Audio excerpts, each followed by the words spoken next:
Welcome everyone to More to Explore. Thanks for joining us today. We are excited to introduce one of our newest cams that we're looking at right now, a great green macaw nest in Costa Rica. And they were just here a couple minutes ago, so hopefully they'll come back into view pretty soon. But I'm always interested to know what cams you're watching this last week, so let us know in the chat. And also today we'll be getting another update with Egg Watch, as well as a new segment from our friends with Africam. My name is Brian Bird, and joining me today to help us learn more about the wildlife we see on the cams is Explore.org's resident naturalist, Mike Fitz. Mike, good morning. Hey, good morning, Brian. Good afternoon, good evening. No matter where you happen to be around the world, I'm happy to be here. For those of you who are new to Explore.org, welcome to the community. And of course, welcome back to all of our longtime viewers. We are the world's largest live nature cam network with about 200 live cameras all over the world. And we are looking at the great green macaw nest in Costa Rica right now. We have a lot to share about this cam, and it's going to be kind of like the main focus of our program today. Because as we work to restore healthy populations of wildlife, it's often necessary to think and plan beyond the possible lifespan of a person. Some of the newest cams on Explore.org allow us really to allow us a glimpse into the lives of long-lived birds, such as scarlet macaws and great green macaws in Costa Rica. Now, they don't live longer than a person, but their habitats need to be intact for long periods of time for their populations to be stable. The great green macaw is considered critically endangered. And while the scarlet macaw, hello there, friend. There they are. Glad to see you back on the camera. The great green macaw, yeah, they're considered critically endangered. And the scarlet macaw, which we can also watch on Explore.org, they are common over much of their range in the Amazon region. Several of their populations in Central America are extirpated or exist in low numbers in isolated pockets.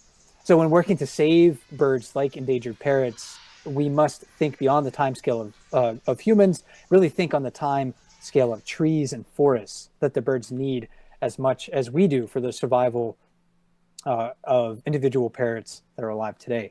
And that's really part of the philosophy of the Macaw Recovery Network, which is a nonprofit organization in Costa Rica dedicated to the protection and recovery of endangered parrot populations in the Americas. So to help us learn more, I spoke with Giovanni Rodriguez, the bird field officer for the Macaw Recovery Network. Here is our conversation.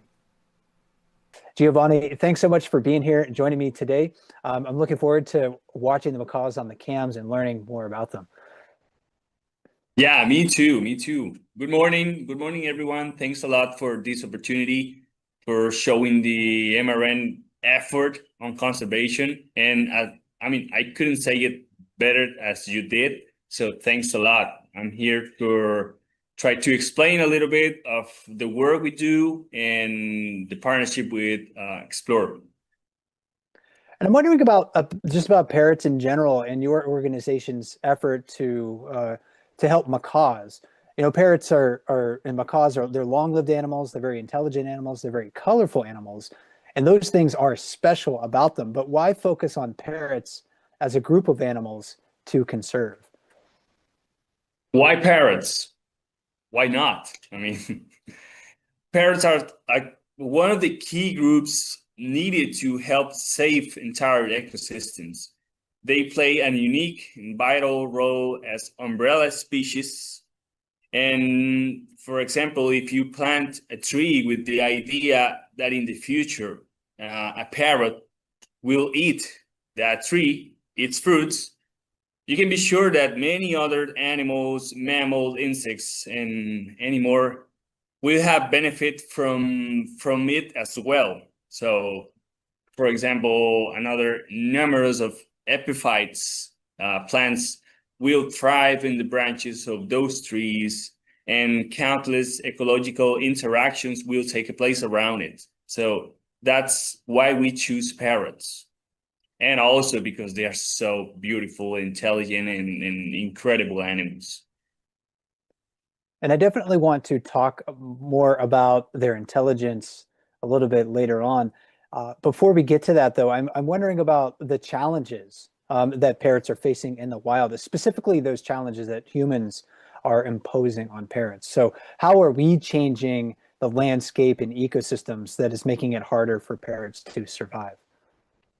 Well, on these years of study, MRN has discovered several challenges, including the difficulty of finding natural nest cavities for parrots, feeding sites, safe landing spots for the chicks on their first flights, and also encounter ecological barriers as buildings, towers of grasslands or many agricultural places that has been changing the ecosystem for them. So it's additional, they are threatened by illegal pet trade, pesticide exposure, and one of the most well-documented pressure, which is the habitat loss.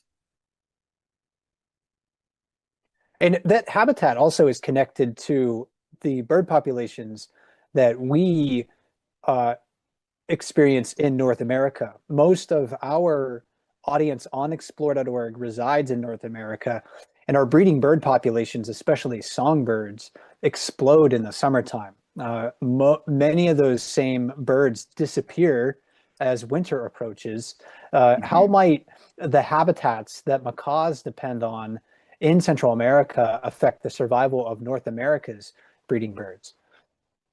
Well, year after year, parrots and North Americans breeding sunbirds, or as we call it, migrant birds, share the same habitats. Because of these overlap, habitat loss, pesticide exposure, and infrastructure and other pressure affect both groups in similar ways. For example, one of the interaction is when you see a group or a flock of great green macaws feeding on a tree. They used to flush many small insects. So that's a great opportunity for vireos, for warbirds, for flycatchers, thrushes, and many other migrant birds that we have. So they share the same land, basically, when they came here to Central America and South America. And they could suffer the same difficulties. So, and then as a group of birds, parrots are famous for their intelligence. I'm really curious about this aspect of their lives. How does their intelligence serve them in the wild? In other words, what advantages might it provide for them? Well, one of the most impressive things that I can witness is the way they tolerate difficulties and how they continue with the process of reproduction and raising their chicks. When we access the nest cavities during the breeding season for investigation procedures or purposes, research purposes, they used to flying around us. They bark at us. They used to see like mad. They really mad with us. And also they call other macaws like a defense form, right? But they never abandon their chicks because they have invested so much effort and energy into them that it's just not an option for them. So they are resilient. That's the word we used to use. And well, what else? They move through lowlands to highlands in a kind of altitude migration, finding another place for socializing. And they do that every year. So it's part of the intelligence, it's part of the behavior. They know they need to do that in order to the new chicks or the juveniles meet each other with different populations on the country. So this part of the one interesting thing about it. They know they need to do that in order to survive. I'm also curious about the relationship between macaw parents and their offspring. Are macaw parents imparting their knowledge on their offspring during this transition time between fledging from the nest and becoming fully independent birds? because some bird species, especially like the migrants that come to North America to breed, they don't have a long period of parental care. The birds will lay their eggs, they'll nest, they'll feed their young, and then once the young leave the nest, generally within a few days, many of them just sort of part and they go in different directions. But what about the macaws? They're so long lived. I'm wondering about the parent and offspring relationship. What does that look like after they leave the nest? Well, it's imagine a family. It's like a family. It's a hard bonding between them because the process it's not only when they're flayed away, it begins earlier, right? When they socialize and they have eggs and they have chicks, and then the parents support their chicks, breeding the seeds they need to eat, show them the seed. Like, I don't know, we used to think like they take the seeds in their food and moving and offering to the chicks. So that makes a bond between them. They really show them how to grab it, how to buy it, how to eat it. So that's one part. Then you have the socializing process, because the nest cavity, it's a home. They live there. They maybe it could be like 3 chicks or just 2, but they live. So imagine 5 parrots in a cavity. They have to be close, they have to touch, they have to doing like scratching and all around. They need that because this is part of the socialization. And also the process continue when the chicks has to perch in the entrance of the cavity, right? They have to perch there. They have to see their parents or the adults fly away, and they have to understand, well, I have to go there because my parent is there. I have to fly there, but how do I do that? So this is the part where the adults support the chicks. They perch in front of them many meters away, and they're like, rap, rap, rap. It's like, come here, I got you, right? So the chick is like, well, I have to do it, I have to fly, and then maybe they fly, but they don't landing in the right spot, right? So they land in different place. So they are the adult. It's okay, come on, do it, you can do it. So it's a process. It's a long process, and it starts from many months before the chicks are alive and they have to fly away. And then when their chicks are juveniles and they are capable to fly long distance, the process continue because the parents have to take him to the nesting sites for finding the right trees and how looks the right seed to eat. So it's a long process, and they are very, very close in that process. It could take almost 2 years since the parents are socializing, and when their chicks are fully independent, it could take 2 years, something like that. I also learned recently that the amount of time that parents or that macaws need to uh, affirm sort of like their bonds between adults, lay their eggs, that's an extended period of time as well. What is the approximate time frame for their courtship and reproduction, such as egg laying? We have this really special opportunity to watch great green macaws in a nesting tree on Exploded.org right now. But how long might they be at that nesting cavity? How long does their courtship process take? Do you have an approximate idea? Yeah, we have studied macaws for many years. We don't have the right answer, but we have many good hypotheses or many knowledge that confirm that what we think, right? So the process could start like October, November, December in a socializing way. The parents, I like to think that they have to be agree on where is the right, you're ready for this? Because I'm ready for this. Imagine couple macaws talking about, I'm ready for do that. You have the cavity already? Yes, I have the cavity. Let's go there. So they have to fly together. They find the nest cavity. They have to decide if it's the right place to do it, because they could find a cavity with water inside or bees inside. So this is not available. They have to find another place. They have to find the right place, and then they have to start the courtship, right, in that area, and be sure that the feeding places are close. It could take a good number could be 3 months only in the socializing and the courtship time.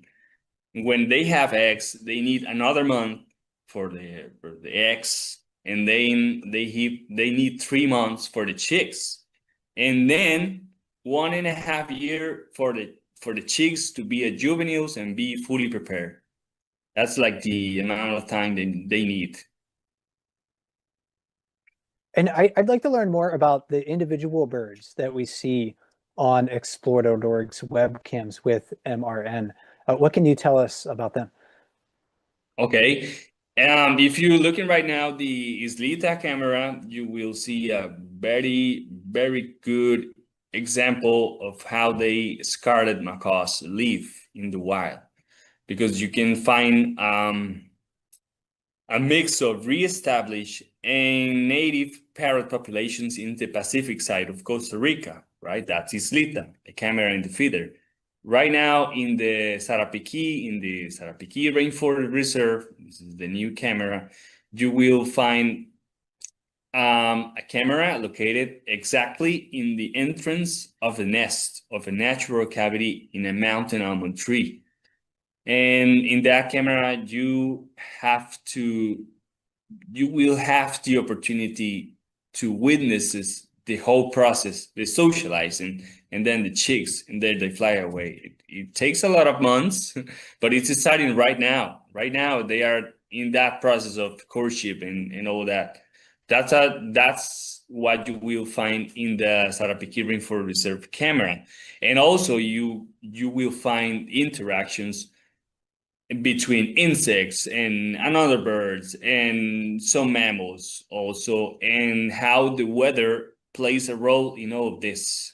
It's funny, I was looking the camera days ago, and I was seeing how the macaws just staying in the entrance like that, and the rain came into them, just like patiency, super patience, just feeling the rain on it. It's very, very good example of what you could see in the real nature. Yeah, I'm looking forward to learning more about that nesting pair of great green macaws as we see them progress through that cycle you've been talking about. And I've read that great green macaws are highly dependent on a tree. In English, its common name, it's often referred to as the mountain almond tree. Its scientific name, I may mispronounce this, but it's Dipteryx oleifera. Why is that tree species in particular so important to great green macaws? Okay, that's like the center of the world for them. The mountain almond, we call it almendro de montaña, right? Because it has a seed that has an almond inside. It's a real animal. That tree represents sort of the center of their interactions. It's their main food source, and historically, it has been the tree species that provides the greatest number of nesting cavities. The nesting cavities are not like quite common in the wild, right? The right nesting cavity is not something you can find wherever you go. So something magical happens in mountain almonds that doesn't occur regularly in other species, and it's related to the exception in hardwood. So imagine a termite digging in a small hole that first appear when a branch broke today. That is happening today, right? And that termite can only dig into the softer inner wood and no further. Many years later in the future, that tiny opening will have developed into a perfect hollow, large enough for a macaw or even bigger. And that's one of the main reasons the macaws preferring the mountain almond for nesting, right? And also, it's a great opportunity. Imagine to live and imagine your house is in a supermarket, but that supermarket is free. You can only have to raise from the bed and grab food and just eat and go to bed exactly in the same place. So mountain almond is the main food sources, and it's also the main cavity nest sources. That's what, for me, it's like what is so important to them. And this is what we are studying for many years in MRN, that the interaction between them. You can find nest cavities in other trees, and you will find that the great green macaws also eating other tree species, but the mountain almond is center of the interactions of all of them. It sounds fascinating. And in the introduction to our interview, I mentioned how conservation efforts must be planned on timescales greater than a human lifespan, or even a parrot's, of course. And I was thinking about this when I was reading about MRN and your work. We need to think about the lifespan of trees and how trees of different ages and sizes are utilized by different species. So how does MRN factor the lifespan of long-lived trees and forest restoration into your conservation efforts to help macaws? You're not hearing the macaws, right? I hear them all around me. Well, we focus on macaws, right? That's our goal here. Great green macaws and scarlet macaws. And we have the Sarapiquí Rainforest Reserve, which is a big property full of forest, mountain, streams, and many other ecosystems, and also have grasslands, right? Or an old farms from cattle, right? So right now we are restoration these parts of grasslands, and we are focused on macaws. So we are planting the tree species that macaws need. But as I said, when you do that, you're thinking about an umbrella species that affects possibly many other species. So we choose the species, long lifespan species, but also we choose for bushes, and we choose for epiphytes and many other plant species. This is how we divided the effort, not only on the big trees, but only in the restoration of the whole ecosystem, because we need cover on the ground. We need landing for chicks. We need places for other interactions to happen. And just a few more questions for you. I'm curious about your sort of journey to working with macaws. What attracted you to this work? Well, for me, my expertise area is the wildlife management, and I find a very good opportunity in Macaw Recovery Network to develop my abilities on wildlife management. And I attract to this work because we're focusing in something that has impact, positive impact on the conservation. We're focusing in one group, and around that we can create many opportunities, not only for those birds, for the species we're studying, also for the community, also for the people around us, the community around us.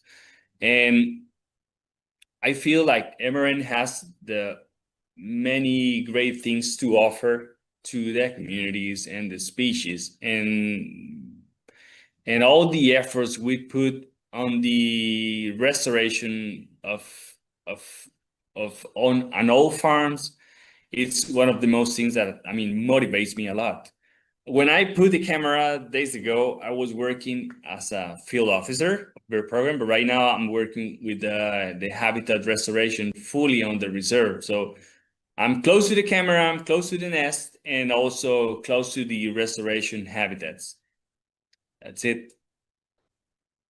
And what advice do you have for students who might want a career in conservation? If somebody's interested in working with birds or wildlife management, what advice might you have for them?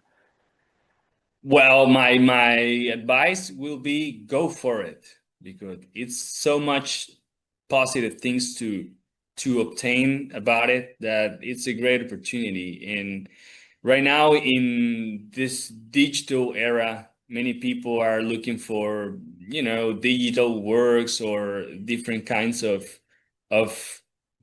jobs, but the world still needs people that works in conservation. We have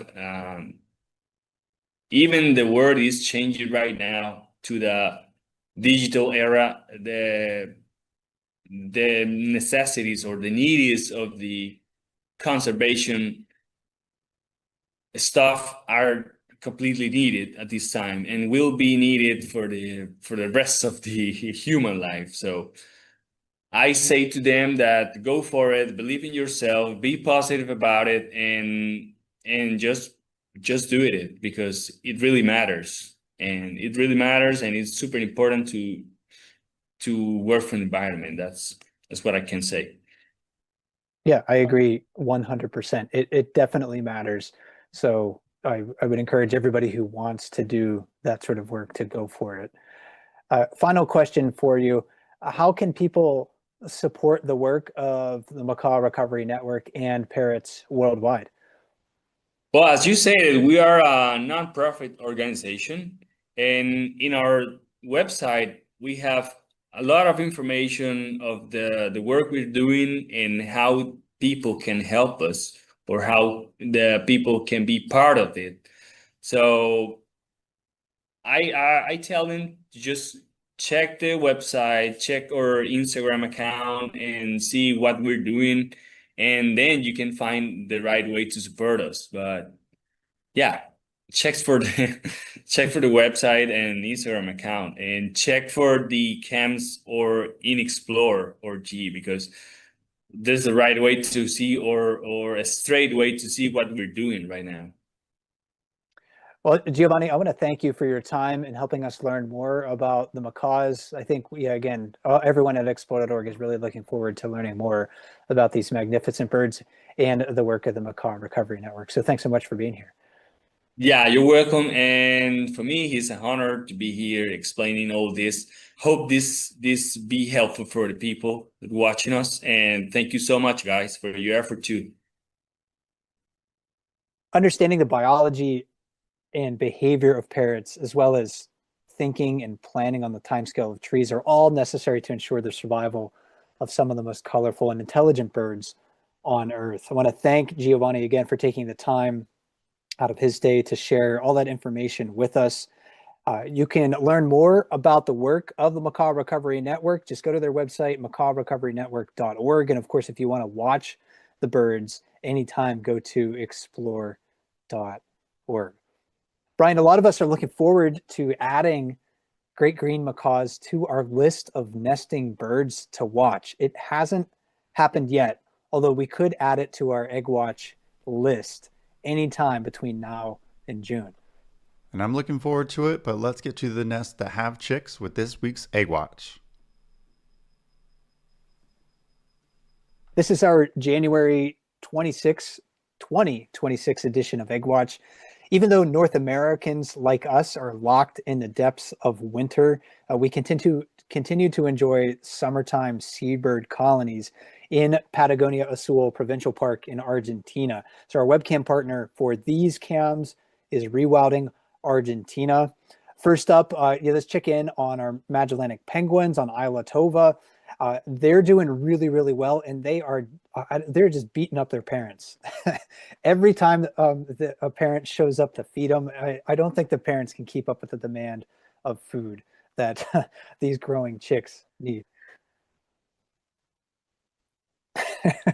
It is. It's like, how close can I get to mom or dad's mouth? This is actually, I think, the father right here, uh, feeding the chicks. But yeah, watch the aggressiveness of these chicks as they continue to grow. I think we're going to have, maybe another 10 days, 2 weeks with them. They hatched in late November, and we expect them to fledge and maybe leave the nest area permanently the first week of February or so.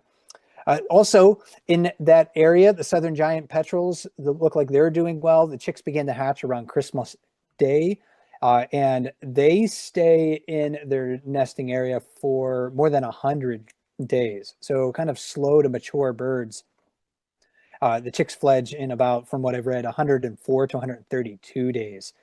So very late March, maybe early April for these, but you're seeing more and more fuzzballs hanging out alongside of their parents on this cam. And then nearby as well, imperial cormorants. This is the subspecies that we're looking at is restricted to southern South America. Their eggs began hatching in early December, like December 6th, December 7 or so.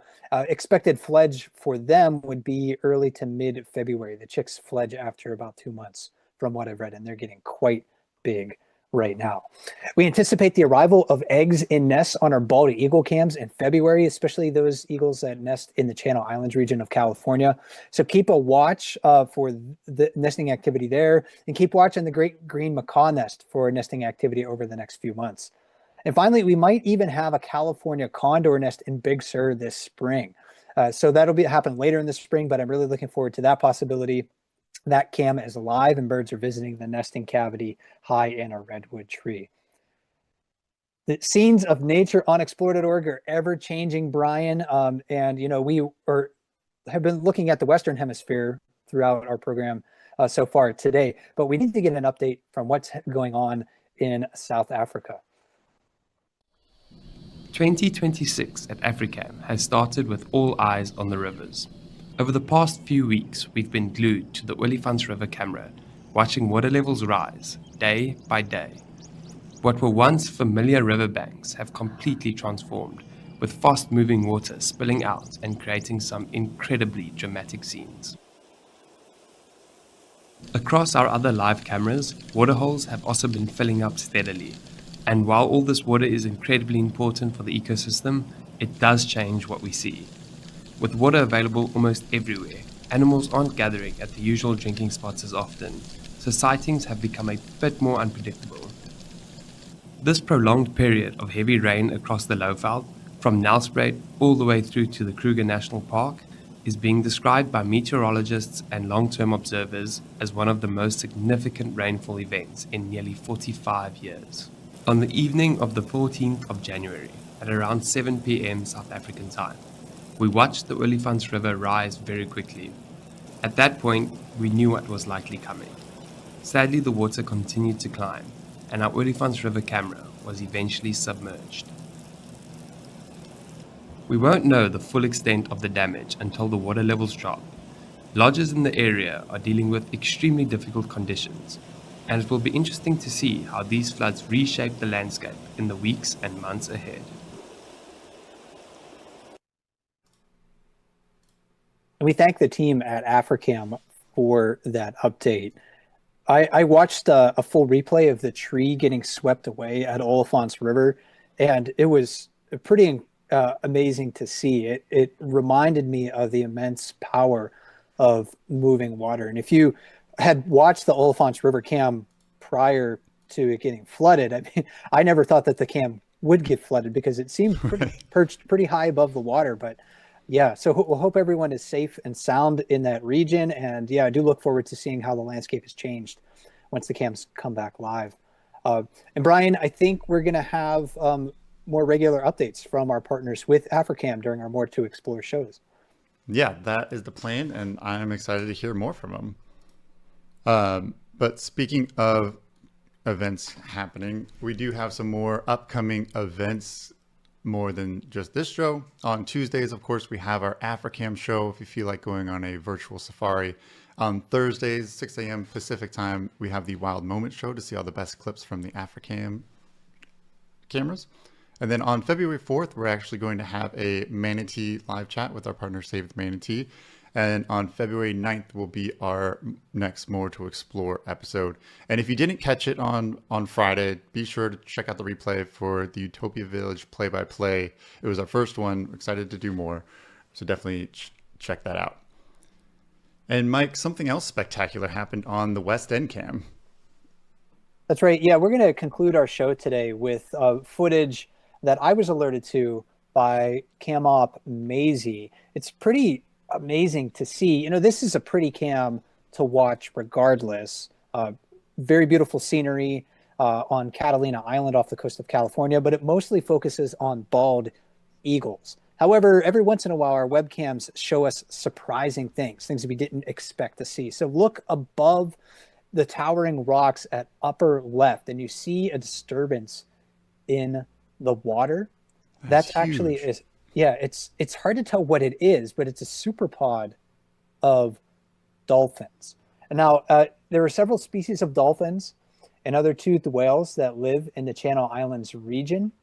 The news reports after this, I should back up a little bit. After I was alerted to this footage, I looked up some news reports about this phenomenon off the coast of California, and I read that there are several species that could be included in these so-called superpods of dolphins, which can include many hundreds of individuals.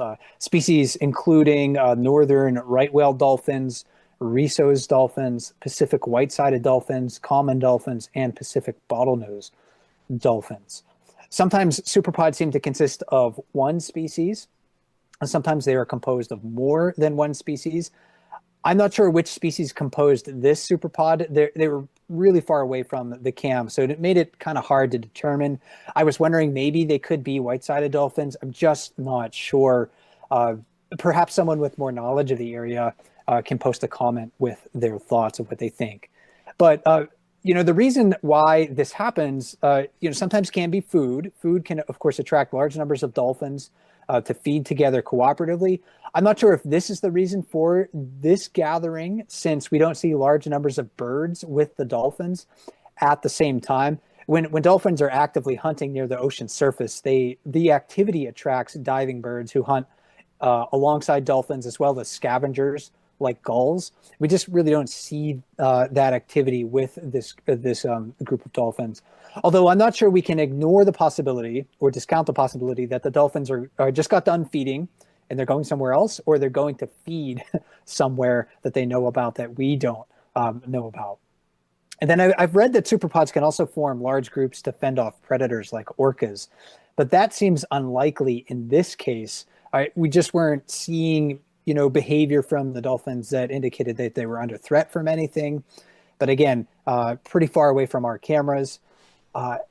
In my mind, I think maybe this was just a big party for them. Many species of dolphins are highly social. So gatherings like this could be a way for them to socialize and party together, talk and communicate, hang out with some friends. And I was also, when I was watching this too, Brian, I was thinking about the experience for the dolphins, at least acoustically, because it's going to be very different from us. Even if we were in a boat very close to the dolphins, it's going to be a lot of splashing. Maybe once in a while we might hear a click or a whistle from a dolphin, but I bet under the water it is just a roaring, raging party for them, since they are so social, they're so vocal, and they can hear and echolocate and listen to sound beyond the frequencies that humans can. So for them, it just has to be a different experience than what we can see through our webcams. But this was really awesome to see, and thanks to Cam Op Maisie for showcasing or sharing that with me. Absolutely. Completely incredible. And always make sure to, if you see a pretty intense moment, you could always share your moments with us at feedback@explorer.org. Happy to take a look at them and feature them on future shows. But that is all the time that we have today. Thank you everyone for joining us. Of course, I want to give a special thank you to our moderators and our camera operators, and of course, my co-host, Mike Fitz. Join us next time for another episode of More to Explore on February 9. And until then, happy exploring.